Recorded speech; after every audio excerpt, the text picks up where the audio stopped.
Mga kapuso, nauwi sa sakitan at palyakan ang pagdakip ng pulisya sa mga nagpintura sa isang pader sa Commonwealth Avenue kanina bago po ang SONA.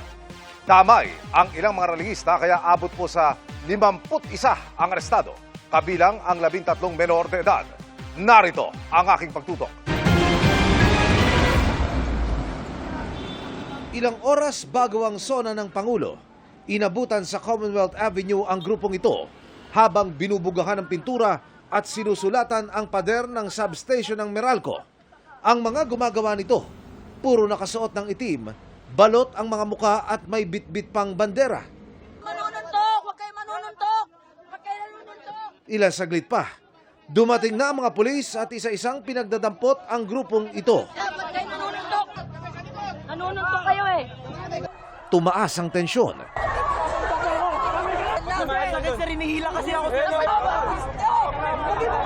At nagkasakitan habang isinasagawa ang mga pagdakip. Pagkatapos, dito sila isinakay sa tinatawag na prison bus ng BJMP. Naging tensyonado rin ang mga tagpo ng isagawa ito dahil may mga religista pang kamuntik masagasaan habang nagkakagirian. Suma total, 51 ang inaresto. Lahat dinala rito sa Camp Karingal, headquarters ng QCPD.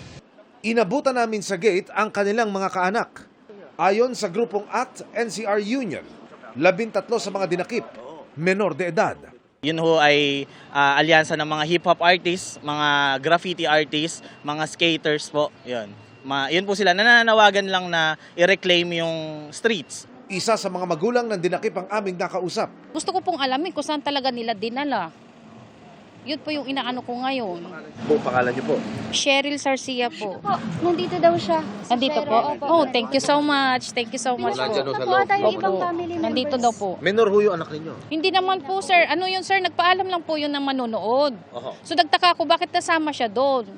Eh, ang basehan naman ng ano doon, sabi pag naka-block huhulihin. So, naka-block po siya. Sobrang siyempre, sir, nakakaba, diba? Nanawagan sila sa QCPD na palayain agad ang mga religista. Illegal po yung pag-aresto. Unang-una, wala po silang warrant. No, hindi naman ho kanselado ang habeas corpus para mag-warrantless arrest. No? Mass arrest ho yung ginawa nila.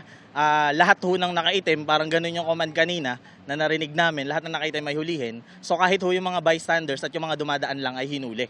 Patuloy namin sinusubok na makunan ng panig ang QCPD. Emil Sumangil, nakatutok, 24 oras.